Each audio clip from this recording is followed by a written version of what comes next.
चलिए मेरे प्रिय विद्यार्थियों, मैं हूं नरोत्तम मिश्रा और आप देख रहे हैं हमारा यूट्यूब चैनल कीर्तिमान ग्लोबल स्टडीज। आज के इस वीडियो में हम लोग पढ़ने जा रहे हैं कक्षा 10वीं की बिहार बोर्ड पर आधारित जो पाठ्यक्रम है उसमें क्लास 10th का संस्कृत का पहला चैप्टर जो है मंगलम।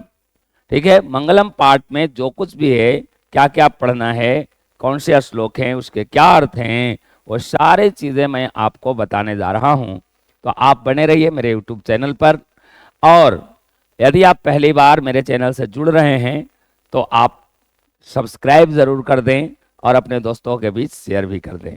तो चलिए हम लोग सीधा सीधा बिना देर किए हुए, जैसा कि मैंने कल आपको बताया था कि प्रतिदिन आपको एक वीडियो मैं दूंगा जो कि आपके क्लास 10th से रिलेटेड होंगे और आपके पाठ्यक्रम से रिलेटेड होंगे। तो चलिए हम सबसे पहले देखते हैं मंगलम पाठ। मंगलम पाठ में हम लोग जानेंगे क्या पढ़ना है, कौन कौन सा चीज़ है। तो चलिए मंगलम मंगलम सबसे पहले तो हम देखते हैं कि यह जो चैप्टर है हमारी पाठ्य पुस्तक पीयूषम द्वितीय भाग का पहला चैप्टर है, प्रथम पाठ है ना। पीयूषम द्वितीय भाग का प्रथम पाठ है जिसका नाम है मंगलम। और मंगलम का अर्थ होता है शुभ या कल्याणकारी। और हमारे यहाँ की यह परंपरा रही है कि हम जब भी कोई काम शुरू करने जाते हैं तो हम अपने इष्ट देवताओं को, अपने ईश्वर को जरूर प्रार्थना करते हैं। तो चलिए हम लोग कक्षा 10वीं की शुरुआत कर रहे हैं आज से। तो हम इसमें देखेंगे कक्षा 10वीं का पहला चैप्टर जो क्या है, मंगलम। और मंगलम का अर्थ ही होता है शुभ अथवा कल्याणकारी। और मंगलम पाठ सबसे पहले तो आप देखें इसका परिचय, मंगलम पाठ है क्या, है ना। तो आपने अपनी पाठ्य पुस्तकों में भी देखा होगा, ऊपर पहले लिखा हुआ है, प्रत्येक पाठ में उस पाठ की जानकारी लिखी होती है। और इसमें आप देखें क्या है इसका परिचय। तो सबसे पहला चीज तो जान लें आप कि मंगलम पाठ जो है यह उपनिषद से इसके श्लोक लिए गए हैं। कहाँ से श्लोक लिए गए हैं? उपनिषद से। अपने यहाँ भारतीय हिंदू परंपरा में वेदों के अलावा उपनिषद, ब्राह्मण ग्रंथ, पुराण आदि लिखे गए, जिसमें उपनिषदों की संख्या 108 है। मेरे प्रिय छात्रों, आप इसे जरूर याद रखेंगे। उपनिषदों की संख्या कितनी है? 108। और मंगलम पाठ में जो श्लोक हैं आए हैं वे सभी के सभी श्लोक उपनिषद से लिए गए हैं। और यहाँ एग्जाम में जो है ये भी पूछ लिया जाता है कि कौन सा श्लोक किस उपनिषद का है। तो चलिए शुरू करें। उपनिषद वैदिक वाङ्मयस्य अंतिम भागे दर्शन शास्त्रस्य परमात्मनः महिमा प्रधानतया गीयते। यानी उपनिषद जो है वो वैदिक वाङ्मय के अंतिम भाग में दर्शन शास्त्र के परमात्मा की महिमा को प्रधानता से गाया जाता है।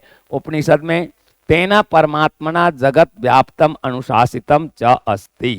कहते हैं कि यह संसार जो है, जगत जो है, वह उस परमात्मा के द्वारा व्याप्त है और अनुशासित है। स एव सर्वेषां तपसाम परम लक्ष्यम। और यह हम सभी का, उसकी तपस्या जो है परम लक्ष्य है। अस्मिन् पाठे परमात्म परा उपनिषदाम पद्यात्मक पंच मंत्राः संकलिताः सन्ति। मतलब इस पाठ में उपनिषद के 5 मंत्र संकलित हैं। यानी आपसे अगर पूछा जाए कि मंगलम पाठ में उपनिषद के कितने मंत्र संकलित हैं, तो मंगलम पाठ में 5 मंत्र हैं। और इन मंत्रों को ही श्लोक भी बोलते हैं, है ना। तो आपको क्लियर है मंगलम पाठ में जो श्लोक है वो कहाँ से लिया गया है? तो उपनिषद से लिया गया है। कितने श्लोक हैं इस पाठ में?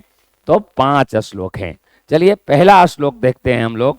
पहला श्लोक जो है वह है ईशावास्य उपनिषद से। इसमें क्या बताया गया है? हिरण्मयेन पात्रेण सत्यस्यापि हितं मुखम तत्वं पुषनपावृणु सत्य धर्माय दृष्टये। मतलब क्या हुआ इसका?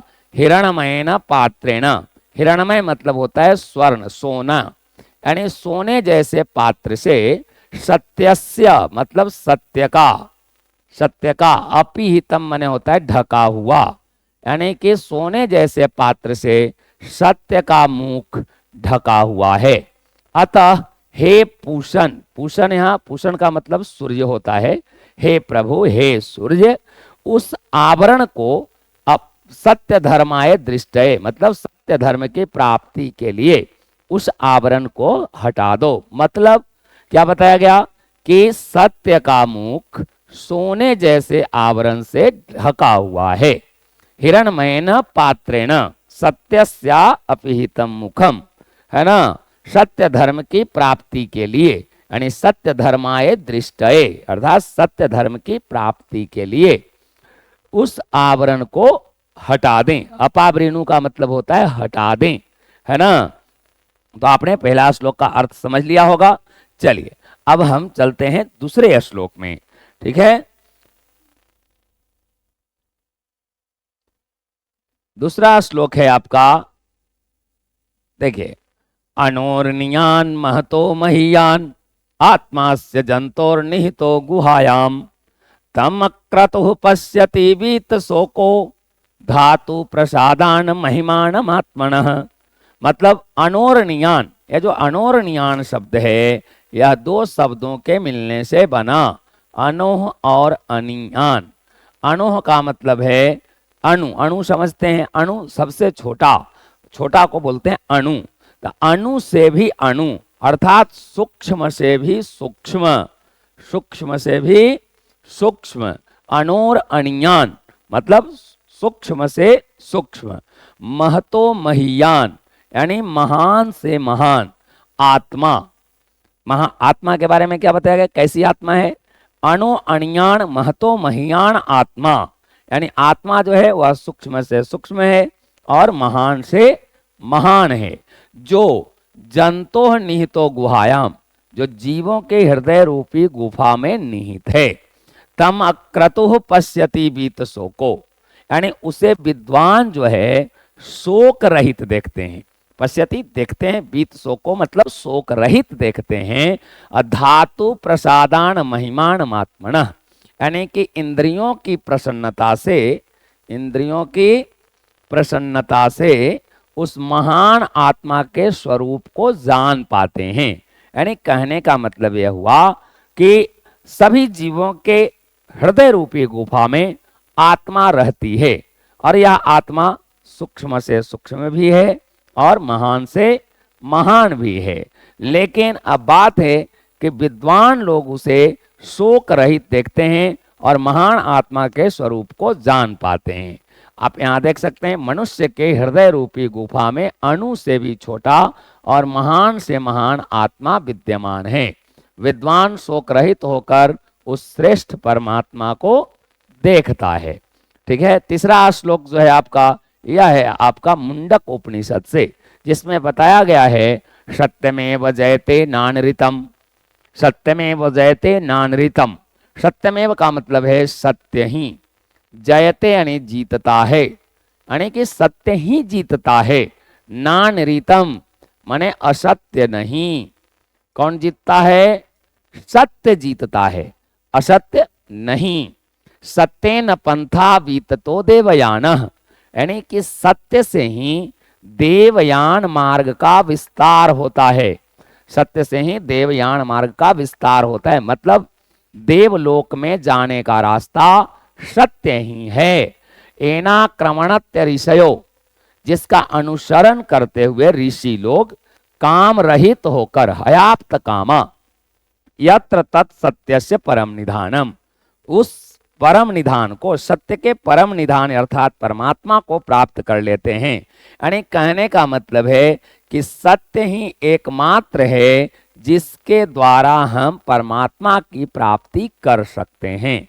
सत्य से ही देवलोक का मार्ग प्रशस्त होता है और सत्य ही जीतता है, असत्य नहीं।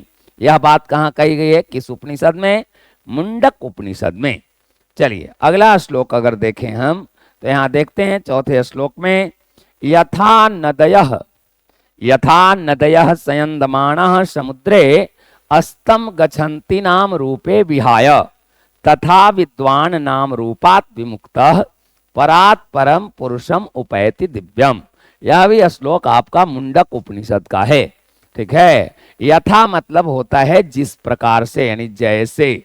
नदयः मतलब नदियां, यानी जिस प्रकार से नदियां।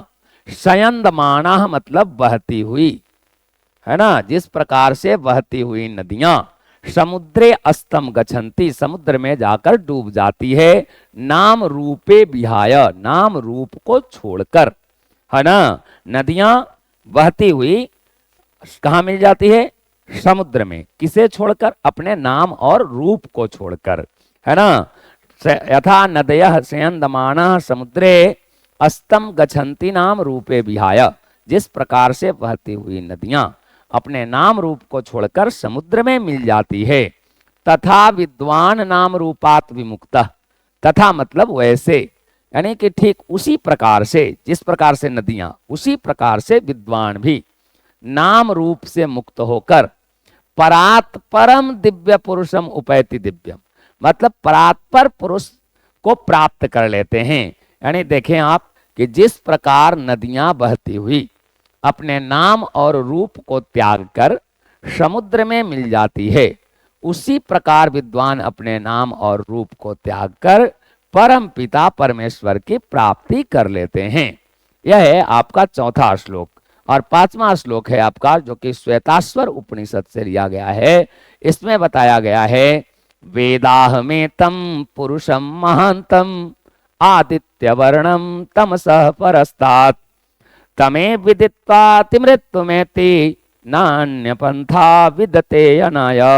मतलब वेदाहमेतं, वेद मतलब होता है जानो, अहम मने मैं, है ना, एतम मने ऐसा, यानी मुझे ही महापुरुष जानो, महापुरुषम महांतम, मुझे ही महान पुरुष यानी परमात्मा जानो, जो प्रकाश स्वरूप में अंधकार के आगे है।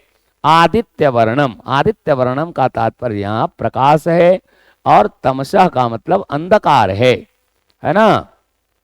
उसी को जानकर, देखिए तमेव विदित्वा, तमेव मने उसे ही, विदित्वा मतलब जानकर, मृत्यु में एति, मृत्यु को पार किया जा सकता है।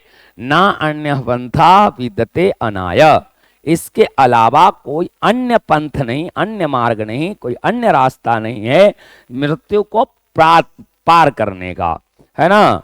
तो क्या बताया? परमात्मा को जानो, और जो व्यक्ति परमात्मा को समझ सके, परमात्मा को जान सके, वही व्यक्ति मृत्यु को पार कर पाते हैं।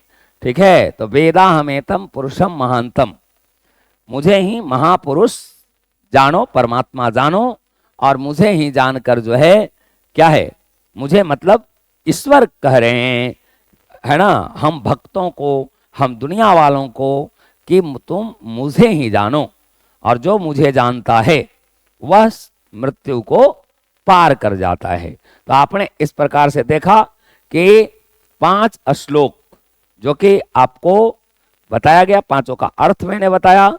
अब नेक्स्ट वीडियो में मैं आपको इस चैप्टर का यानी मंगलम पाठ का सारा ऑब्जेक्टिव और सब्जेक्टिव आपको करवा दूंगा। जो भी ऑब्जेक्टिव क्वेश्चन इससे बनेंगे उसको मैं करा दूंगा, और बाकी आप लोग कमेंट बॉक्स में मेरे इन 2-3 प्रश्नों का जवाब जरूर लिख कर दें, है ना। मंगलम पाठ कहाँ से लिया? मंगलम पाठ के श्लोक, मंगलम पाठ के श्लोक कहाँ से लिए गए हैं?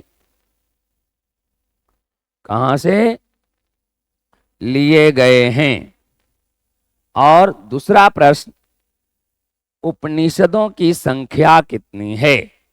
उपनिषदों की संख्या कितनी है? इन दोनों प्रश्नों का जवाब आप हमें कमेंट बॉक्स में दे सकते हैं। चलिए, बहुत बहुत धन्यवाद आप सभी विद्यार्थियों को। लगे रहिए, जुड़े रहिए हमारे साथ लगातार।